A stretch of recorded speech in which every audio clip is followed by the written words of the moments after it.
Hey, family. Steve Copeland. Steve Copeland.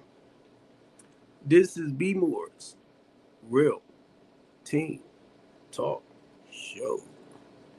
BMore's Real Team Talk Show. What's up, family? I just wanted to come on for a little bit. Um, because I'm not going to be here to do my 6 o'clock Team Talk Show. So I figured I'd come on for a little bit. Okay. But look, y'all, I hope everybody doing well.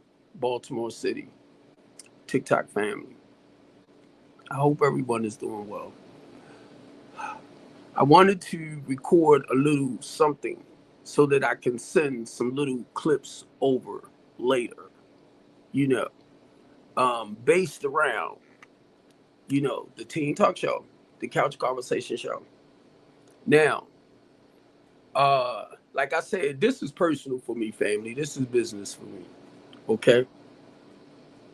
So whenever y'all see me on my live streams, I try to stick to the regular 6 to 8.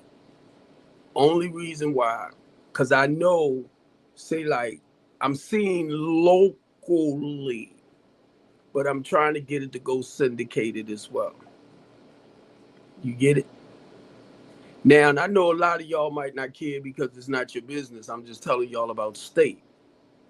And the goal is with the Team Talk Show and the Couch Conversation Show. The goal is to get my own studio. And in the studio, I was thinking about like a round table for the youth to be able to sit at. And I'm looking at maybe 4 at the round table.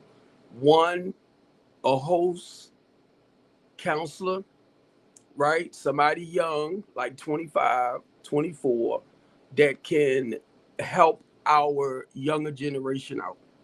As far as, say, like some of them might want to share, they don't have to get too personal and deep.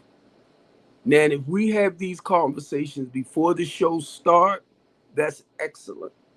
But I do want a therapist. I do want a counselor there. I do want somebody there that can help guide them. I'm there myself, but I can't be everywhere. And the only reason why I can say that for Steve Copeland, the type of work that I do, family, with working with the adults and working with the youth as well, I am considered as a life coach, right? The only reason why I did not become certified as a licensed life coach, because number one, I don't want HIPAA laws when it comes to me dealing with the individual stop me from being able to get to the grassroots cause of why our people do what they do.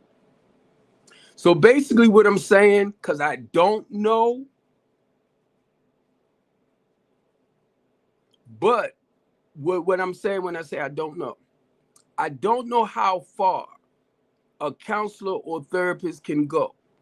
I don't. Like if somebody been raped or somebody been raped, I'm talking about like our children, teenagers, youth, you get me?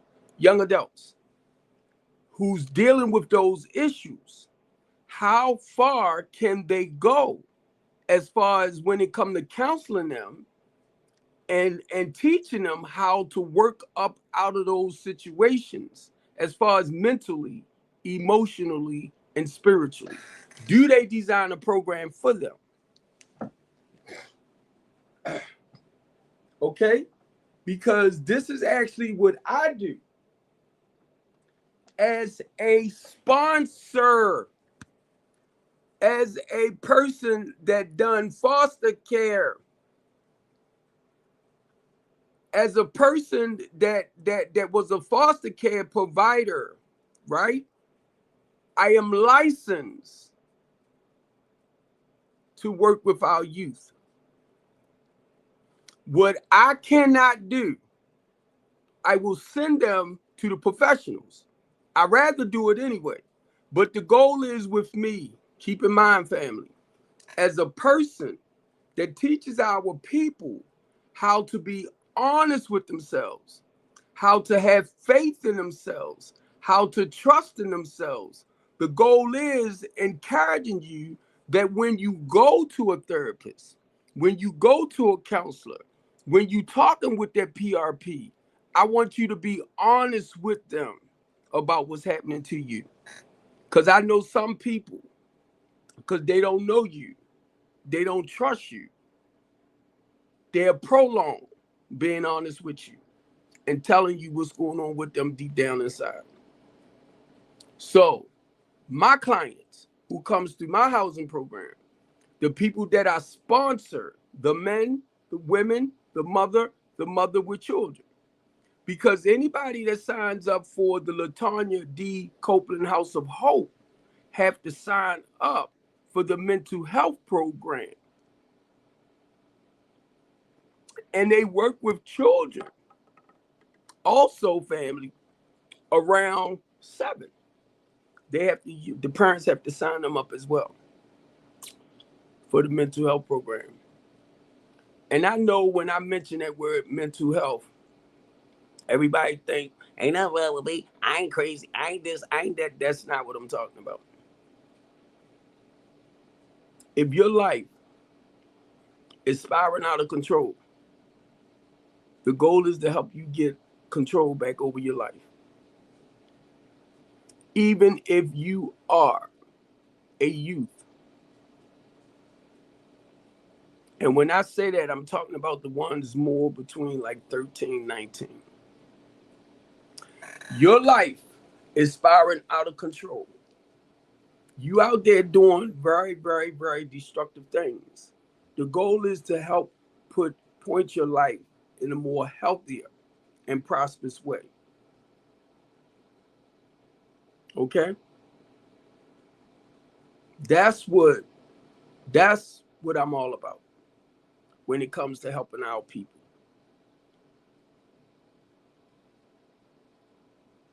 That's why being on TikTok, and it's not to knock y'all know I'm gonna talk about you anyway, right? When you have that messy TikTok platform. And the good part about it, y'all would put the information down there to let people know this is debates, this is messy, this is toxic. And they fly right in. They fly right in. And I don't do nothing but laugh. And sometimes I come over there and pick. Y'all better cut that bull junk out, blah, blah, blah, blah, blah, blah. But that's that big, that's that daddy in me. You get me? Some people might take, if I was going to say some people might take it wrong. But if you never really had parental guidance, when I step in to certain things as a father, as a person that did foster care and all that, as a person that mentored young boys, they grown now, as a person that done all that throughout life, when I step in like big unc. When I step in as pop. When I step in as dad. You know what I mean? And normally the ones that disrespect me, they are the ones that didn't grow up in a healthy, in a healthy environment with your mom and daddy. I already know. Because I taught mine, right? To respect their elders. And they all grown. And if I find out that my children disrespect elders, we're going to have a nice conversation. Now, I'm not going to say people might not get mad, they might not, but if I find out, why do you do that? Little stuff like that, right? Because my kids, we raised them to respect their elders. That's how Barbara Jean raised me. So, Whenever y'all hear me talk, I'm looking at childhood. I'm looking from being a child, adolescent, going into my teenage years, going into my 20s, and I always come back up to where I'm at. That's how God got me. He takes me back as far as I can go to talk about certain things, and then He'll guide me through the process. So that's why when y'all hear me talk, it's like a journey that we be going through. And I'm only sharing this because, like I said, I have a tendency, and I was taught. So when y'all hear Big Unc or Mr. Steve or Deacon Steve, when y'all hear me repeating the same things, I'm only giving y'all what was given to me. Because when they told us back in the days, right, sit on the front row, take the cotton out your ears, put it in your mouth, listen to learn and learn to listen. That meant I had to get rid of a lot of the old ways of thinking, because you could not tell me what I was doing back in the days wasn't the right things to do. It was destroying my life, and not just my life. It was destroying the lives of the community, the people in the community. I didn't realize putting that poison out there. I'm telling y'all, that's the God knows truth. I'm listening. But look, so I won't get too lost because I'm over here messing with my other stuff too, because I'm waiting for my son to let me know when he get outside so I can go ahead. He just texted me and said on the way, so I can go ahead. But in the process of saying that, family, my goal is family. I grew up without a father, right? I grew up without a father. Look at me.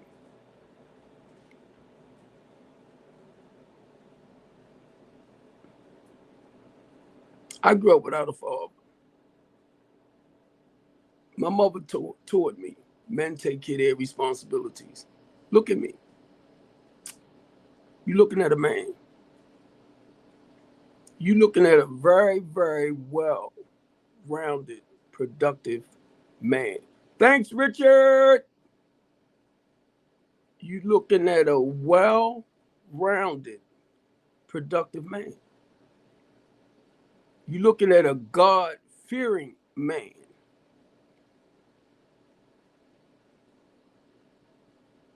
Only thing, Barney, I'm trying to do is help people. Because I used to be a up. You get me? I used to be a complete upper, right? Upper. But now that my life has changed and I'm looking back at, 11 years old, Lisa, I'm doing the grass. 13 years old, I like pulling out my cup, Lisa. I'm doing the Thunderbird. 13 years old, I'm drinking Thunderbird. 14 years old, I do this every time I'm on the Teen Talk, right, Tony? 14 years old, it was the rich man thing. You got me? The cocoa. Ran about 15. Now I'm doing the cocoa. Then I started doing both. That's why y'all hear me talk about that. A 15, speedballing, running around, Alinda, running around getting hurt, smuggling, 15 years old. Someone right. So that's why when y'all hear Big Unc talk, I'm only saying this so that some of our youth that's out there caught up, I can relate. But now this what blows me away, James. This what blows me away, right? I ain't gonna be up too long, but James, what's up? I ain't gonna be up too long. I'm waiting for my son to come. Y'all might have me up here the rest of the day. Wait a minute. Y'all might have me up here the rest of the day. Wait a minute. Let me clear this stuff off right here. I just came on a little bit to kill time. I mean, the unalive time, family.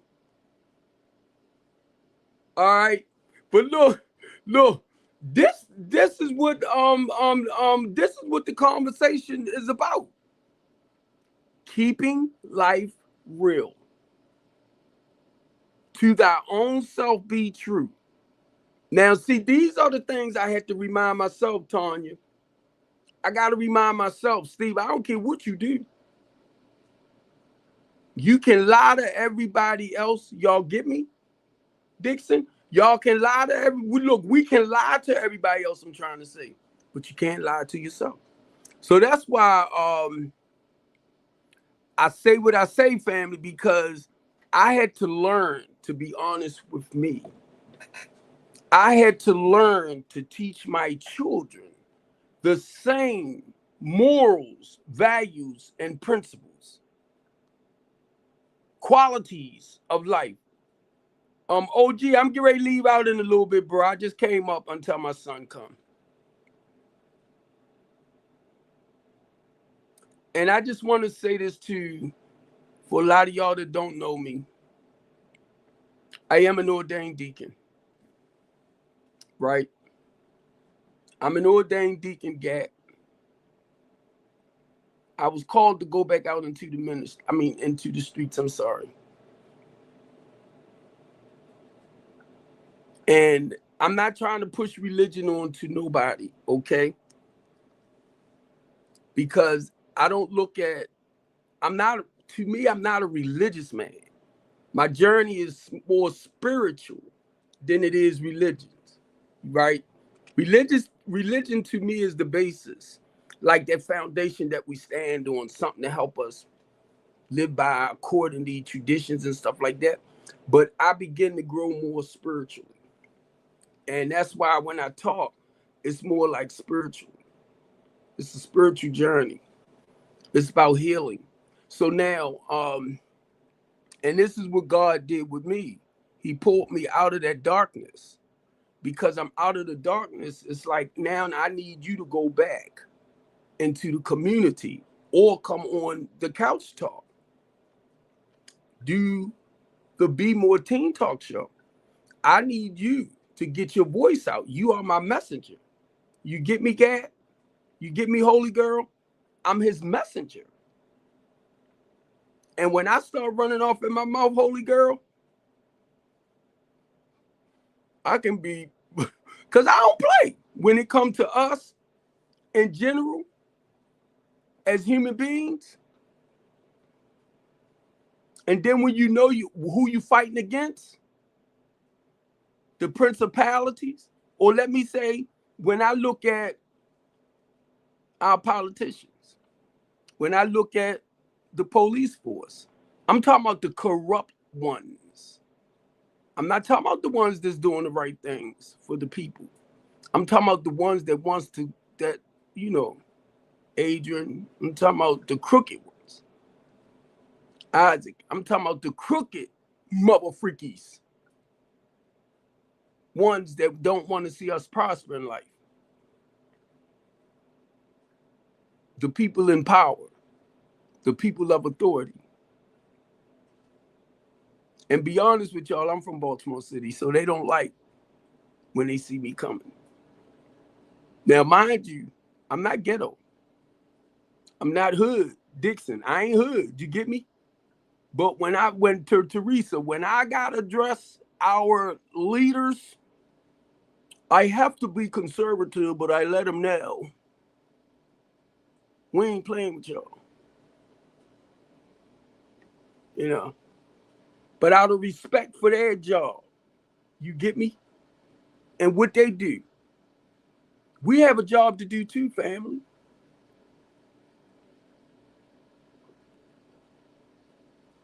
So, not to confuse nobody, my job, and I'm going to say, strengthen the community. Dixon, strengthen the community. Listen to what it's saying. Strengthen the community. So in order for you to rebuild back up in the community, You got to get involved in things. Strengthen the Community is the name of my LLC. The Latanya D. Copeland House of Hope, Dixon, is my housing program. I work with the homeless and less fortunate population. They're in the community, right? Most of them, the ones that might have a roof over their head, when we talking about the homeless people, they sleeping in abandonments. Y'all didn't know that? They sleeping in the woods, which called homeless encampments. Some of them are sleeping in these places with their children.